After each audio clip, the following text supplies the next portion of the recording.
cultural differences, what are they and why are they important? Well, each country has their own culture, traditions, way of living, and for myself, being very fortunate to have already lived in Denmark and make a video about it, I wanted to tell you today some cultural differences between my home country, Canada, and the country I'm living in right now, Finland. I find it very important to really understand the country that you live in or the country that you've moved to. So I've once again made a list of cultural differences that I've noticed since moving to Finland last year. Now this is the first one. You can consider it a stereotype as well, but Finnish people love sauna.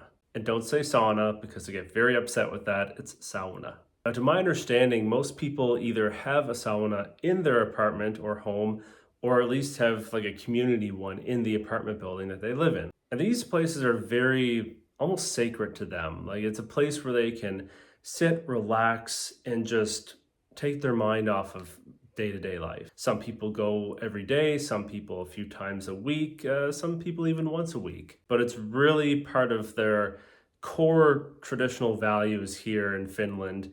And back in Canada, we really don't have that. Of course, we have saunas and like gyms and stuff like that, where if you want to go, you can, but it's not really etched into our culture back home. Now, personally, I haven't been to sauna too often here in Finland for whatever reasons. Maybe it's because I'm so used to back home where it's just not in my mind to do it, whereas here people have practically been born and raised into that type of culture. Next up, coffee. And Finns drink a lot of it. Now, if I'm not mistaken, Finland is one of the highest countries who drink coffee per capita. It's an essential in their day-to-day lives. Again, not everyone drinks coffee. I understand that. I don't drink coffee. So when it comes to that, I can't really compare personally. Based off of back home, I don't think coffee is as essential, I guess. Now, this next one talks more about the way Finns perceive in public and in the outdoor spaces, and it's silence in both trains, trams, any sort of public transportation. It's almost considered rude if you're talking during like a ride on the tram or on a train or something like this, where Finnish people are very reserved and kind of to themselves, and they respect other people's privacy. Now, you can kind of say the same back home. Again, where I'm from, there's not much transportation. Even in my community, there's one bus that just goes to like 6 or 7 spots. So that part of the culture alone is different because we use vehicles for essentially all of our transportation. But I've even noticed myself being in these trains and the trams, buses, it's a lot quieter than I imagined compared to the few buses and transportation back home in Canada. But just in general, Finns really love their personal space, and that's something that is completely opposite compared to back home in my region of Canada. Back home, people are very into small talk. Like if you walk by somebody, you say, "Hey, how's it going?" Or just, even just basic conversation. Whereas here in Finland, people are very to themselves, again, reserved. They respect their own privacy and others. So again, small talk doesn't really happen. And for example, during COVID, they had the rule where you can't stand 2 meters like beside each other. You have to have 2 meters distance. And the joke here was like, why do we have to stand so close? But you can really say that about the Nordic countries in general. I said it in the Danish video, and even here in Finland, people are even more to themselves. But the one thing I love about Finnish people is once you kind of crack them open, prove yourself to them, and build a friendship, a Finn is for life. And piggybacking on the transportation side of things, the transportation systems here in Finland are incredible compared to back home. You can essentially take a train from Helsinki all the way up north and west and east. You can get anywhere by train, and whatever you can't reach by train, most likely you can get there by bus. Something that Finns really do cherish though is nature. They are always out in nature. They always want to appreciate the surroundings, whether it's picking berries and mushrooms, going for walks through the woods, or even enjoying the lake. Finns really appreciate the overall nature because it's beautiful here in Finland. But not only that, it's so clean as well. People really respect that, and they always tend to clean up after themselves. I'm not saying Canada doesn't, but just again, being born and raised in Canada, we appreciate nature, but not as much as here in Finland, I think. Which also connects to the next cultural difference, which is midsummer compared to back home where we don't really celebrate it. Midsummer is the celebration of the longest period of the year where the sun stays up the longest before the days get short. Just some of the awesome celebrations that they have for midsummer. I was able to celebrate it with my friend Emmy.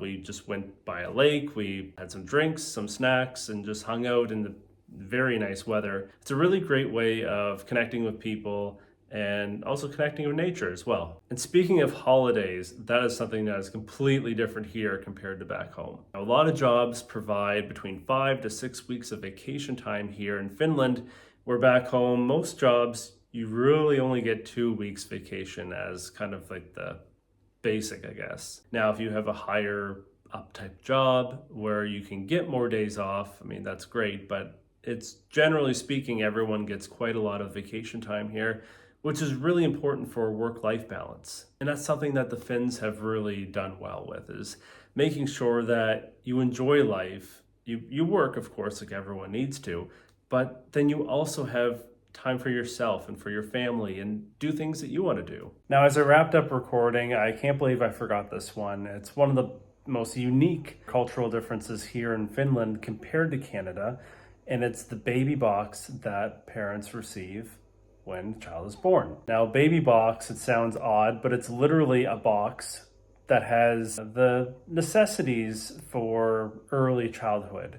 So diapers, like different clothing, things like this. And there's actually a program put in by the government to help low-income families. If I'm not mistaken, you can either take €170 like bonus, I guess, or one of these baby boxes, which again has the necessities for the first stages of life. And I think most people do take this box because it's also a safe space for the child to nap in as well. It's such a very unique thing compared to Canada, and it's something that really sticks out to my mind, of course, after the fact, when I didn't think about it when recording. This next one was something that really threw me off, and if you did this in Canada, I imagine you'd probably be arrested for it. Here in Finland, they will leave their babies in like the baby stroller and leave them outside for a nap. And it doesn't matter what time of the year. It could be the dead of winter or the middle of summer. And again, you do that back home if somebody caught you leaving your child outside sleeping in the cold winter,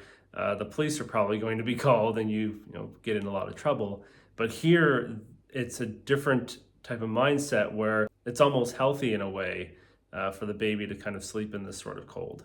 But speaking about kids, I want to talk about education because there is a big difference between here and back home in Canada. In Finland, the age of starting school is actually a little bit later than Canada. Most kids start around, I think, 6 or 7 years old, where Canada, they start around 5. I personally like the idea of starting kids a little bit later in life because then they can really get more of an understanding, I guess, compared to, being so young starting school. It's a lot at you at once. But then also here in Finland, they don't really believe in homework so much. They would much rather go out and be in nature and they do more like actual things that you can learn from instead of stressing about homework. Where back home in Canada, homework is very, very stressful, especially when you have multiple subjects coming at you and a lot of deadlines. And then once you're done of high school, you have university, which here in Finland is basically free compared to back home in Canada. Now I know depending on certain universities, you have to take like an entry exam, and depending on how well you do on that determines on if you can go there for free or maybe you have to pay like a smaller fee, but it's nothing compared to back home in Canada and North America in general. Now something that I haven't experienced yet, but I'm very, very nervous of is the automatic locking doors in Finnish apartments. In my apartment, for example, I have double doors. So I have the inside door, which is a handle, that's fine. But then on the outside door, it has an automatic locking system. So once you shut the door, then it's locked. So if you don't have your keys, then you're going to have to call somebody to open the door. And I imagine I think I heard 50, 60 euros, maybe more, to get a locksmith to come open the lock and then change your key. It's a hassle, so just always have your key with you. Canadians are very bubbly, friendly, chatty, talkative, expressing their emotions. Here in Finland, there's almost like a stereotype where Finnish people are not very emotional, or at least they don't express it. Now, for them, it seems like there's a time and a place for it. But for the most part, especially saying, I love you and things like that, it's not as easily used compared to back home where we throw I love you around like it's nothing. It's almost like the funny examples of the wife saying I love you and the husband saying, okay, why don't you say I love you? And they say, well, if things change, I'll tell you. These are kind of like the funny things where it's like there's like this sort of silent confidence or like silent reassurance of like things are fine and I'll tell you when something's not. Now, something that's personal to me, I love baseball, as you know. I play baseball here in Finland, and the difference between baseball and Finnish baseball, pesapallo. Now, pesapallo is actually the national sport here in Finland, although you would think it'd be hockey, but pesapallo has been here for many, many years. It is similar to baseball in some ways, but a lot different.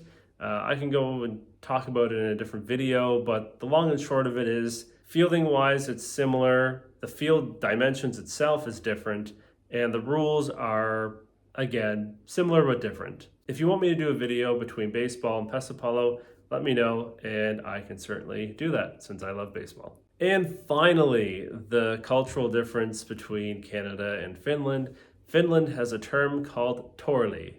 I don't know if I pronounced it right. Again, you've seen me try to speak Finnish in the past. It's not good. But this is a term where people gather together in a main square to celebrate a huge event, whether it's a win with Eurovision or a national team win. Helsinki, of course, they have their celebration spot near the waterfront, where people love to jump into the fountain. But it's funny for how stereotypical the Finns are about being very stoic and not very showing emotions.